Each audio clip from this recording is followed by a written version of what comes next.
Addiction to cigarettes is powerful.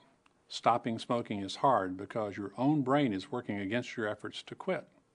In this section, you'll learn just how powerful addiction to cigarettes can be, and in later sections, you'll learn ways to help you beat it.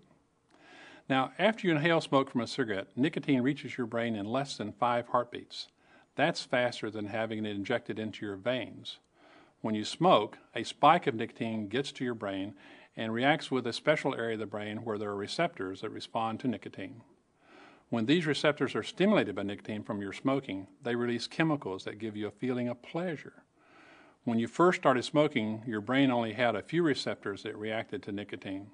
However, as you continue to smoke over the years, your brain has developed more and more receptors, millions of them.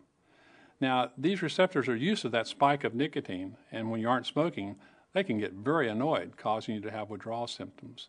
So in addition to smoking for the pleasure, most people also smoke to avoid withdrawal symptoms. These brain receptor changes are the reason stopping smoking is so difficult. Smoking has actually changed the structure of your brain. It isn't just a bad habit, it's an addiction. That's why it's going to require more than just willpower for you to quit. When you stop smoking, the receptors in your brain will decrease in number, and within a few months, they'll be back to the number you started with before you ever smoked.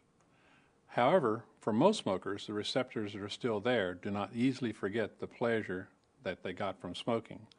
So even though you may not have smoked in months, a situation in which you used to smoke, like being under stress or drinking alcoholic beverages, can still trigger cravings.